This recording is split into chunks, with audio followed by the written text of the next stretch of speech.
Over 20 years ago, I coined the expression think big, and it's been a part of my life ever since.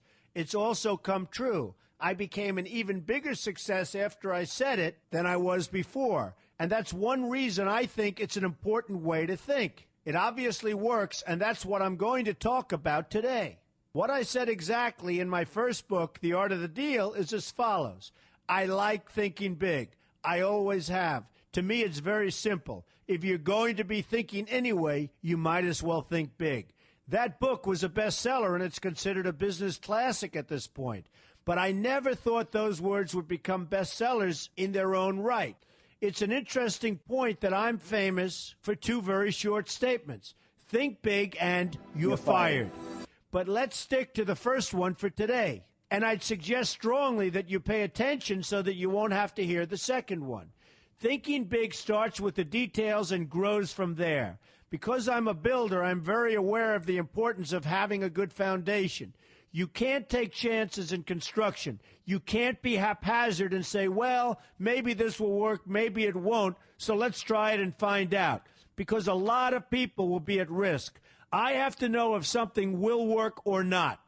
Every inch has to be accounted for. In other words, thinking big starts with being thorough. So number one, be thorough. Don't count on happenstance to get you anywhere because it won't. Number two, get a momentum going and keep your momentum going. You have to have big ideas, but you've got to have the energy to get them done, which can sometimes take a long time. If you don't have momentum, you will not have what it takes to get the job done. Patience alone isn't enough.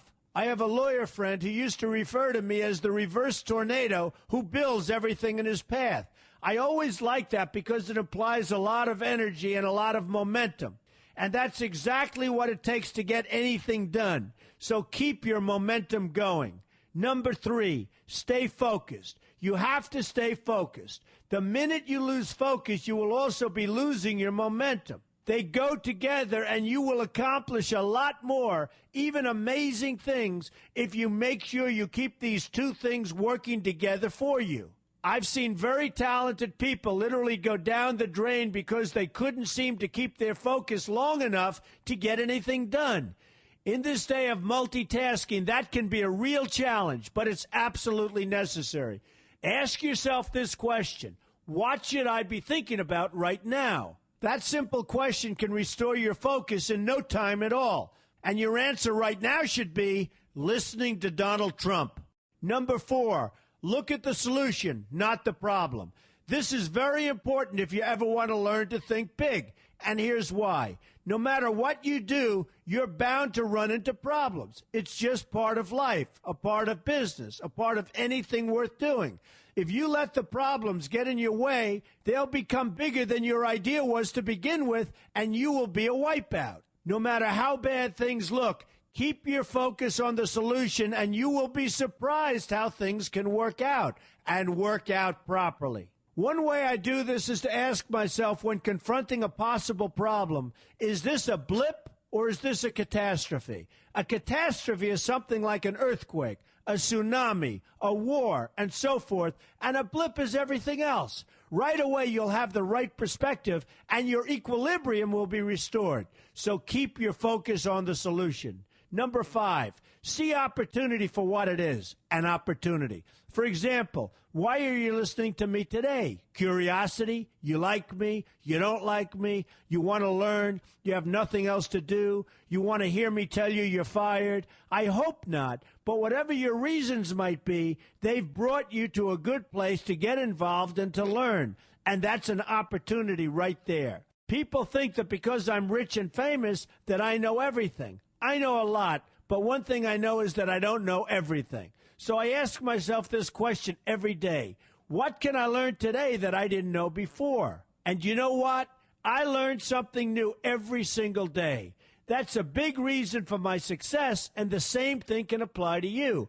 Take the time to see today as an opportunity, and you'll be surprised by what can come your way.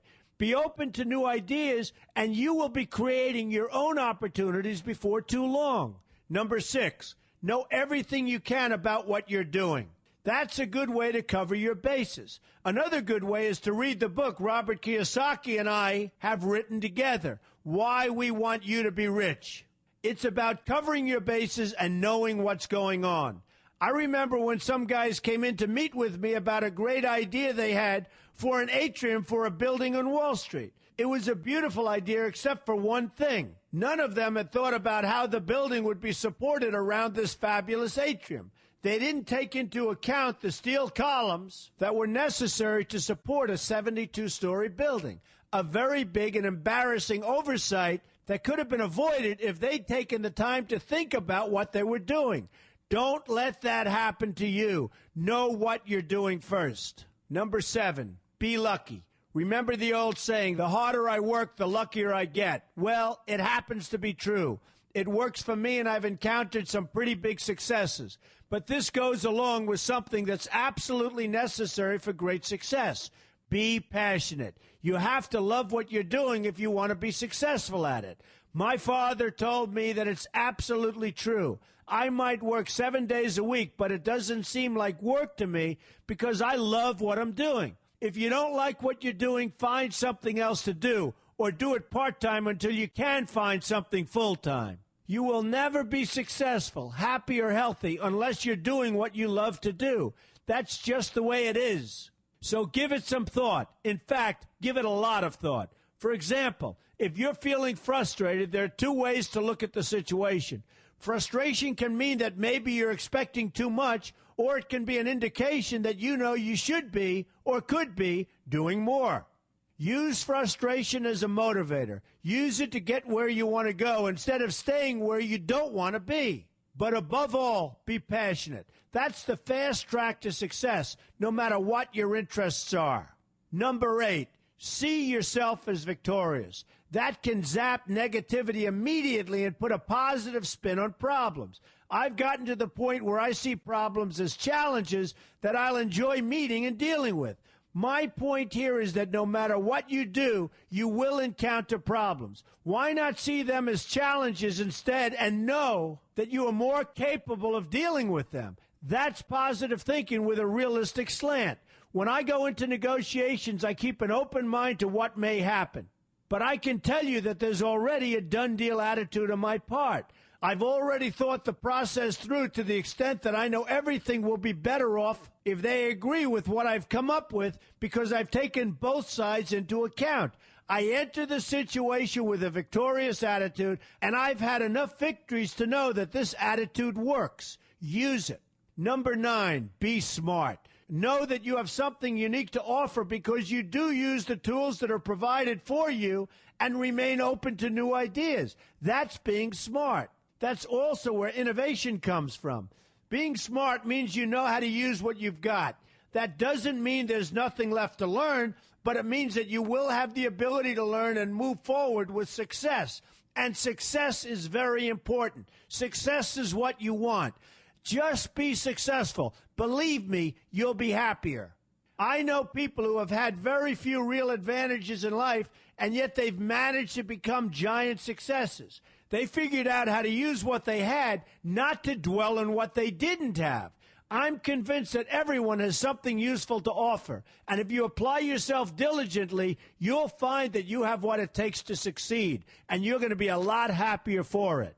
Number 10, above all, never give up. Never, never, never give up. The only time you will be a failure is if you quit trying. Only losers quit. The biggest losers in the world are quitters. Winners keep on going. So whatever you do, never give up. My father always used to harp, never give up, son, never give up. Don't ever quit. I never want to see you give up or quit. Well, my father was a smart guy, and I listened to him. And remember, think big. A good way to start is to read our new book, Why We Want You to Be Rich. 2 men, 1 message. There's a lot of great advice in there for you, and I expect you to pay attention. You're going to do fantastically well. You're going to be a winner, and I'm going to see you in the winner's circle.